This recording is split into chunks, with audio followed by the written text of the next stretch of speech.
Believers are confronted with a dilemma that plagues their belief with doubt. It can be summarized as follows. How can an all-knowing, all-powerful, and all-loving God allow people to suffer? All around us there are diseases, natural catastrophes, injustice, mourning, war, bullying, and so on. Yet God appears to be a passive bystander at best. In an effort to explain away this dilemma and clean God's name, apologists created a plethora of excuses for God's apparent lack of concern. In this video, we will go through a list of these excuses, and we will discover that God is immoral for allowing these things to happen.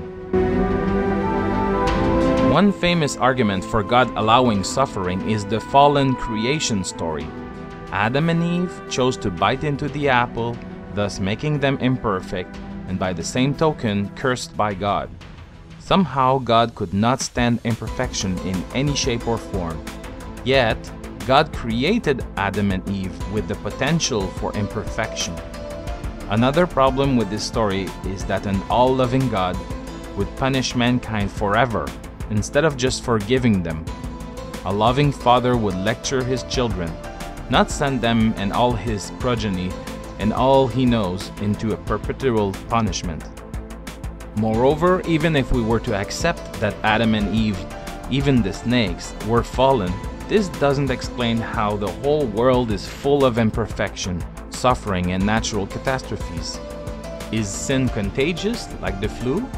Can it be transferred to inanimate objects? Or was God so angry, he decided to punish innocent animals, plants, whatever, and the earth too? This makes no sense.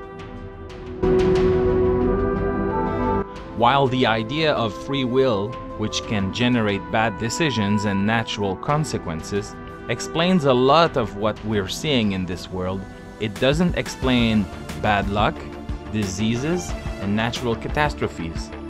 If someone gets struck by lightning, very often it's not by his own choosing. I hear very often people saying, "You don't understand God. God has a plan." Oh, really? I hope you realize this is complete BS.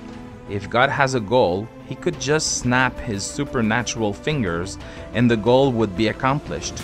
Moreover, the notion of free will is obliterated by the notion of a godly plan. There's nothing that us frail humans could possibly do to change his plan. Even if God did have a plan, and this plan involved suffering, he could very well tell us what the plan is and why we need to suffer. Imagine a teacher and a student. The teacher hits the student.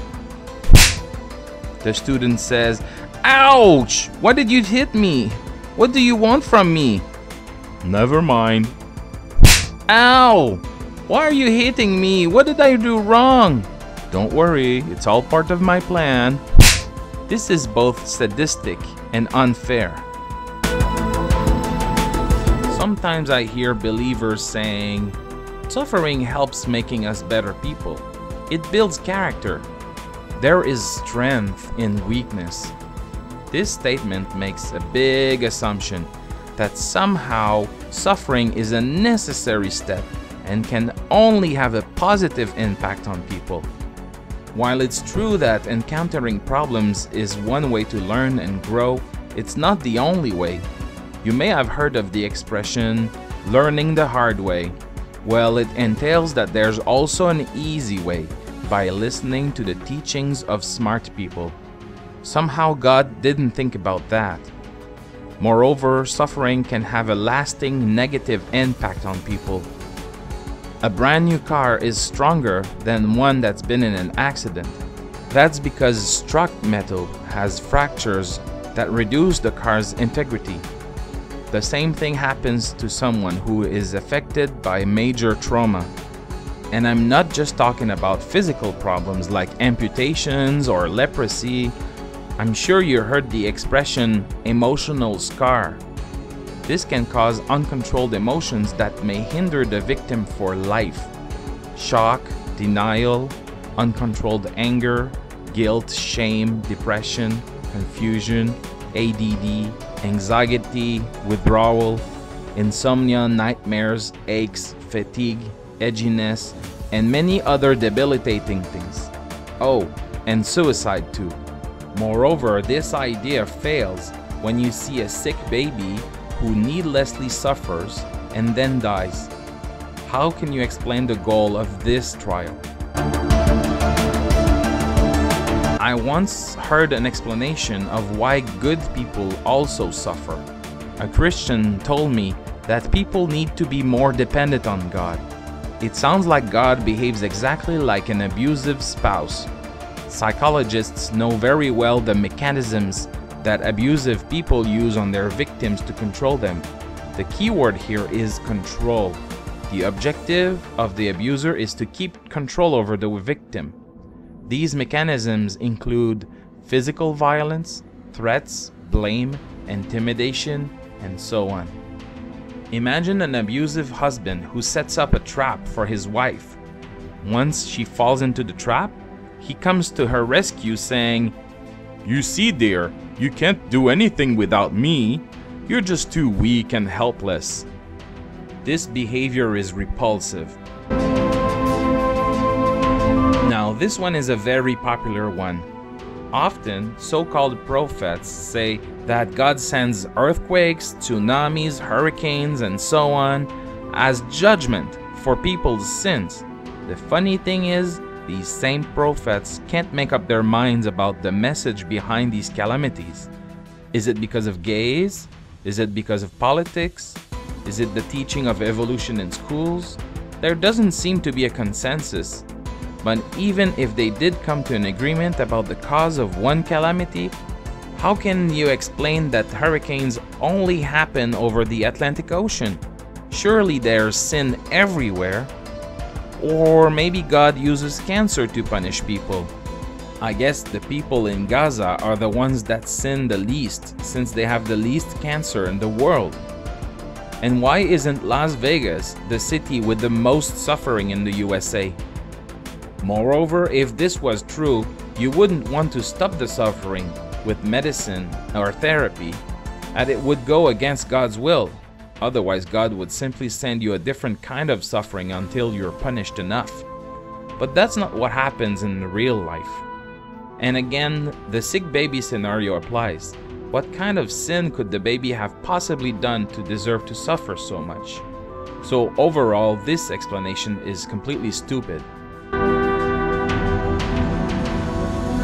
I heard a few times before this explanation saying, God can do whatever he wants. He's God. He made us. Just like the potter who can do whatever he wants with his creation, God can make us suffer if he wants to. This is by far the worst explanation. God is the big bully in the sky, hardly an all-loving entity. He can do whatever he wants because he's the strong and controlling entity. What people who use this argument fail to understand is that as a superior entity, God would have responsibilities towards us humans. In my opinion, Spider-Man has more morality than God.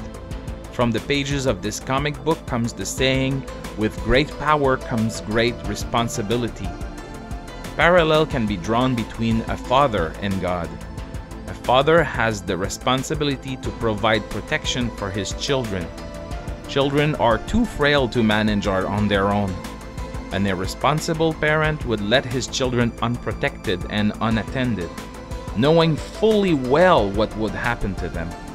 Worst, an abusive parent would bully and harm his kids. He made them so he can do whatever he wants with his creation. That parent is God. Call the CPA. Oh, okay, I see now. This imperfect world is just a test. It doesn't matter if there's suffering now because God rewards you with a lifetime of good stuff after you die anyway. The idea of the test is ridiculous. First of all, if God is all-knowing, he will already know the results of the test. Second, Suffering as a test doesn't explain why there seems to be more suffering in certain parts and less in others. Third, I thought that the temptation of sin was the real test, not suffering. Even more ridiculous is one that thinks that suffering is both punishment for sin and also a test. Fourth, what kind of test is this? Imagine a teacher who burns a student's skin with a hot iron. The student asks, "Why are you doing this to me?" "I just want to see what will happen." So the teacher keeps torturing him until the student, exasperated, screams, "Go fuck yourself, you fucking asshole!" At which time the teacher replies, "You idiot, you failed the test. Now for your punishment, you will get tortured forever." This test is cruel. We explored most of the apologists' rationalizations for the paradox of suffering. One more element that we shouldn't ignore. Do you think there's suffering in heaven? Think about it for a while. Heaven is a perfect place, and there, in theory, you would experience an infinite time of happiness and perfection. Does this mean in heaven there's no free will? You won't be able to sin anymore? Will you be somehow fully dependent on God there? No trial to make you a better person? If that's the case, why not just jump straight to heaven and then skip all this nonsense? Now let's find out the real reason why there's suffering in this world. There's a perfectly natural explanation for suffering. It doesn't involve invisible deities or the supernatural. It doesn't promise any punishment or rewards. It's fully observable and logical. The world is as it is. Earthquakes are due to movements of plate tectonics. Cancer is an uncontrolled division of abnormal cells. Mourning is a normal psychological distress caused by missing a loved one.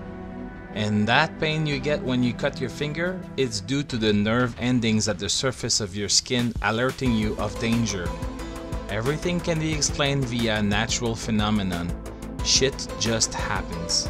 Once you have acknowledged that shit just happens, something wonderful ensues. You can better prevent, prepare for, and resolve suffering. Earthquakes can be better detected if you understand how they work and develop earthquake detecting technology. Cancer can be discovered and treated earlier if it is studied. Mourning can be soothed and relieved if you take the time to listen to and care for the mourner. The last few hundred years have featured slow but steady progress in our fight against suffering. Wars have diminished tremendously, although there are still too many. Life expectancy has been raised a great deal, especially in industrialized countries. A number of diseases have been eradicated or are being eradicated. The most common diseases are now easily cured. It's now possible to feed billions where hunger used to be ubiquitous. The deaf can hear, the blind can see, and people who not so long ago would have been thought to be possessed by demons can now be treated with the administration of cheap and effective drugs. We're living in a life of luxury and comfort. Sure, there's still some suffering, but thanks to science and technology, we can still live long and happy lives. One last thing. Since the amount of suffering on Earth is now much less than before, does this mean God is removing His curse? Does it mean there's much less sin now? Does it mean we don't need to build our character much anymore? Does it mean we don't need to be as much dependent on God now? Does it mean we don't need to be tested as much? Or rather, is it just because our hard work has paid off?